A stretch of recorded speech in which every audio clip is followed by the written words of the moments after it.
구독과 좋아요는 사랑입니다. 여러분 반갑습니다. 말씀 창고의 서현 목사입니다. 오늘도 시청해 주셔서 감사합니다. 오늘은 사무엘상 10장 1절부터 16절 말씀입니다. 오늘 말씀은 사울이 하나님께 쓰임받기 위해 준비되는 과정이 기록되어 있습니다. 하나님께 쓰임받기 위해 필요한 것이 있습니다. 그것은 무엇일까요? 바로 새 마음과 새 영입니다. 인간적인 마음으로 새롭게 결심하는 것이 아니라 하나님께서 주시는 완전히 새로운 마음과 완전히 새로운 영이 주어질 때 하나님의 일을 감당할 수 있습니다. 오늘 이 말씀을 통하여서 우리에게 주시는 하나님의 마음을 함께 묵상해 보기를 원합니다. 1절부터 말씀입니다.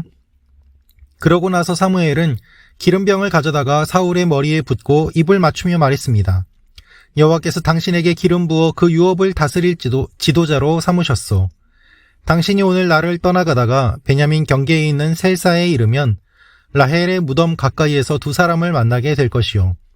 그들은 당신에게 당신이 찾아 나선 나귀들을 찾았기 때문에 당신 아버지는 이제 나귀 걱정은 하지 않지만 그 대신 아들을 걱정하고 있습니다. 라고 말할 것이요. 그러면 당신은 다볼에 있는 상수리 나무에 이르기까지 계속 가시오. 거기서 하나님을 뵈려고 베들로 올라가는 세 사람을 만날 것이요.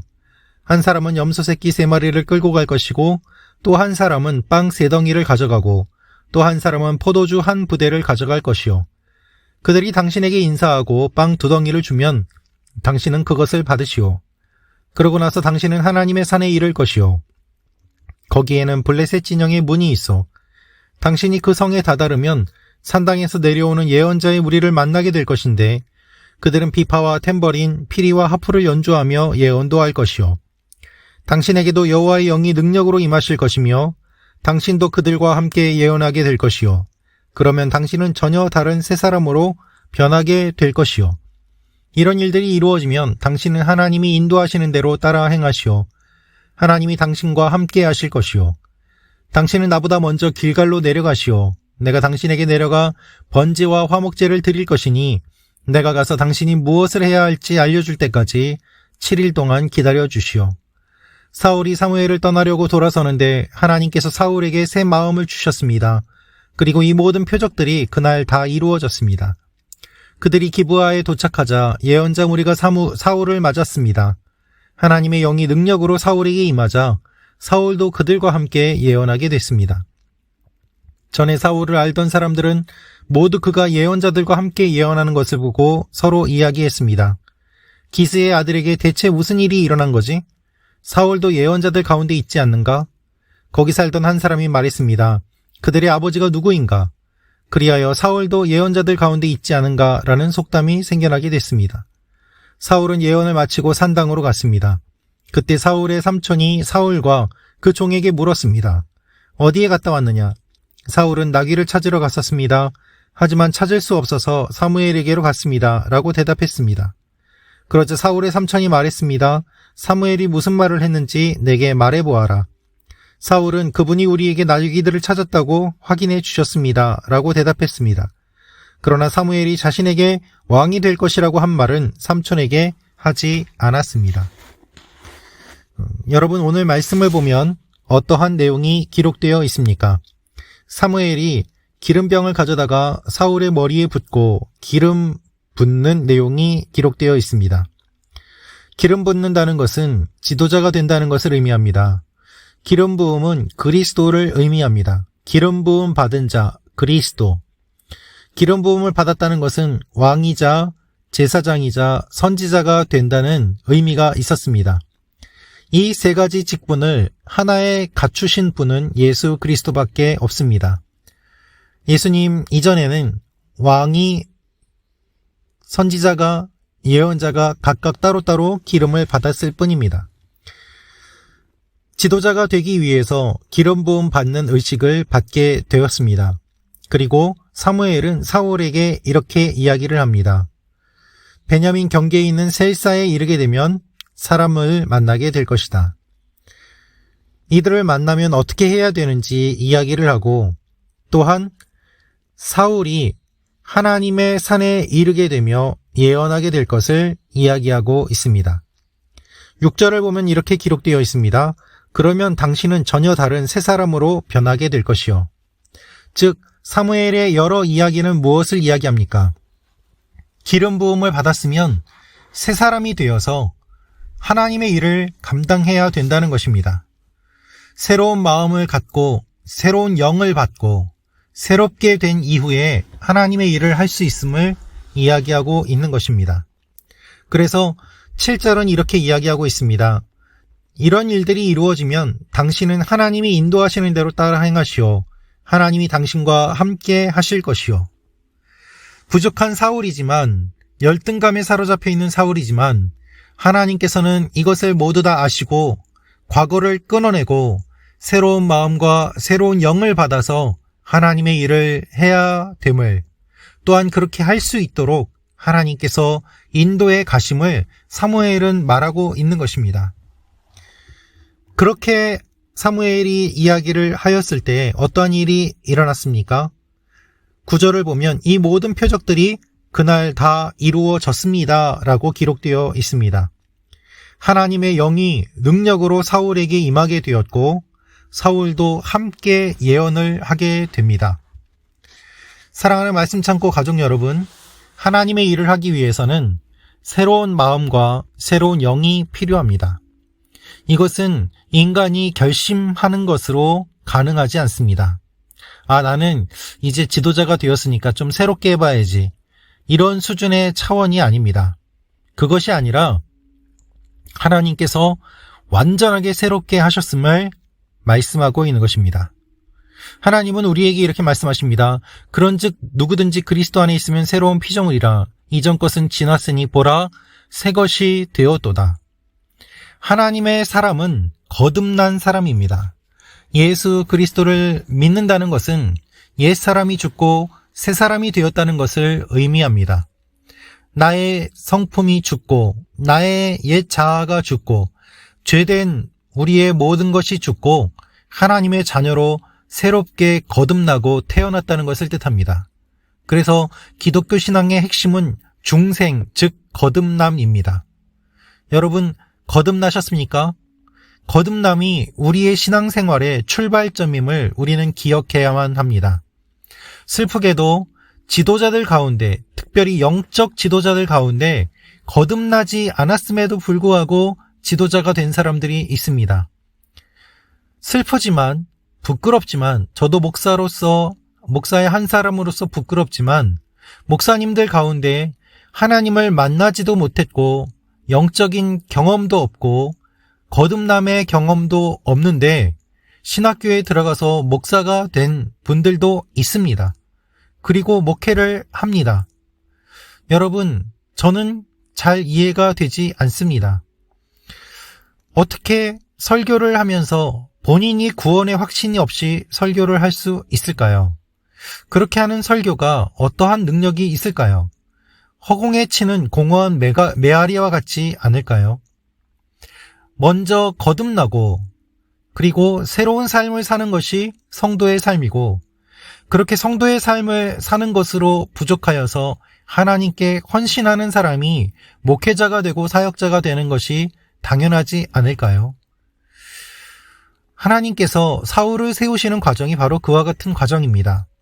사울은 부족하고 열등감이 있지만 하나님께서는 그를 세우시기를 결심하셨고 그래서 새로운 마음과 새로운 영을 주시는 것입니다. 사랑하는 말씀 창고 가족 여러분, 새로운 마음과 새로운 영을 받으시기를 축원합니다. 물론 우리가 이 말씀을 보면서 주목해야 될 것은 핵심입니다. 겉으로 드러나는 예언이 아닙니다. 사울이 예언했으니까 나도 예언의 은사를 받아야 되겠구나. 이것은 본문의 핵심적인 내용이 아닙니다. 본문의 핵심적인 내용은 하나님께서 새로운 마음과 새로운 영을 주셨다는 것이고 그 결과 사울이 예언까지도 하게 되었다는 것입니다. 사무엘이 하나님의 사람으로서 활동할 수 있었던 것은 그가 하나님을 만났기 때문이었고 하나님이 그를 사용하셨기 때문이고 그가 순종했기 때문이었습니다. 하나님께서는 사울에게도 이와 같은 기회를 주십니다. 하나님을 네가 잘 모르고 있느냐? 그러면 하나님께서 너를 만나주시고 새로운 마음을 주시고 새로운 영을 주실 것이다. 그 말씀 그대로 하나님께서 사울에게 기름 부어 주시고 새로운 마음을 주시고 새로운 영을 주셔서 이제는 지도자로서 백성들을 다스릴 수 있는 모든 것들을 주님께서 인도해 가고 계십니다. 그런데 이와 같은 일들을 경험하지 않고 지도자가 되고 리더가 되고 그렇게 이끌어가면서 결국 교회 안에 인간적인 일들이 자꾸 들어오기 때문에 교회가 교회답지 않게 되고 비난받는 일들이 일어나게 되는 것입니다. 여러분, 하나님의 새 마음과 하나님의 영이 없이 인간적인 생각과 적극적인 사고방식 그리고 긍정적인 태도, 심리학적인 여러 가지 도움들을 받아서 그럴듯한 말을 한다고 해서 그것이 어떻게 영혼의 변화를 일으키고 죽은 자를 살리는 일들이 일어날 수 있겠습니까? 하나님은 그러한 일들로 사람을 변화시키는 분이 아닙니다. 인간적인 새로운 마음이 아니라 완전히 새로운 마음, 거듭남, 이것이 하나님의 사람으로 살아가는데 필요한 것임을 예수 그리스도께서 십자가에 달려 돌아가시고 구원하신 이유가 바로 이것임을, 그 구원의 능력이 바로 거듭남임을 주님은 오늘 말씀하고 계시는 것입니다. 혹시 이 말씀을 들으시는 분들 가운데 아직 거듭남의 경험이 없는 분이 계십니까? 예수님을 믿으시기를 바랍니다. 거듭나실 일들을 위해 저도 기도하겠습니다. 하나님께서는 여러분에게 새 마음을 주시고 새 영을 주시고 여러분을 새롭게 인도하십니다. 이전과는 다른 완전히 새로운 삶이 되도록 하나님께서 우리를 그렇게 구원하시고 인도해 가십니다. 죄를 좋아했던 우리가 죄를 싫어하게 되고, 그리고 내가 하나님을 몰랐는데 하나님과 가까워지게 되는, 이제는 죄 짓는 것이 어색하고 하나님의 일을 하는 것이 오히려 몸에 익숙해지는 그와 같은 변화가 일어난다는 것입니다. 날마다 죽노라 고백하는 바울처럼 우리의 삶이 날마다 죽고 날마다 새로워지는 일들을 주님께서 이루어 가십니다. 사람들은 비웃었습니다. 야, 저 봐라, 사울도 예언을 한다. 그러나 그가 예언한 것은 분명한 사실이었고 거듭난 것은 분명한 사실이었습니다. 여러분, 거듭나면 사람들이 비웃을 수 있습니다. 너 왜 안 하던 것 하냐? 왜 그렇게 사니? 이런 일들을 우리가 경험하게 되죠. 그러나 사람들이 비웃어도 괜찮습니다. 하나님이 새로운 마음과 새로운 영을 주시는 것은 사람들의 조롱을 받더라도 그것을 감수할 만한 가치가 있는 것이기 때문입니다. 사울이 변화되었습니다. 새롭게 되었습니다. 그리고 돌아옵니다.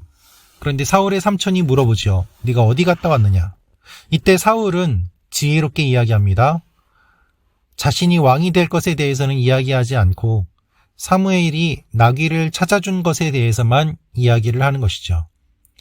여러분, 이것은 속임수가 아닙니다. 거짓이 아닙니다. 지혜로운 행동입니다. 아둔한 사람, 깨닫지 못하는 사람에게는 말해도 들을 기가 없습니다. 오히려 그가 왕이 될 것을 이야기했다면 큰 소동이 일어나고 오해가 일어났을 것입니다. 아직 때가 아니기 때문에 사울은 기다렸던 것이죠. 여러분, 영적으로 어두운 사람들, 어리석은 사람들이 있습니다. 그들과는 말을 섞으면 섞을수록 힘들어집니다. 깨달으려고 하지도 않고 쉽게 알려주어도 들으려고 하질 않습니다. 그리고는 결국 상대방을 비난하고 진리를 거부하는 것이 그와 같은 사람들의 모습이었습니다. 혹시 여러분 주위에 그런 분들이 있습니까? 지혜롭게 대처하시기를 바랍니다.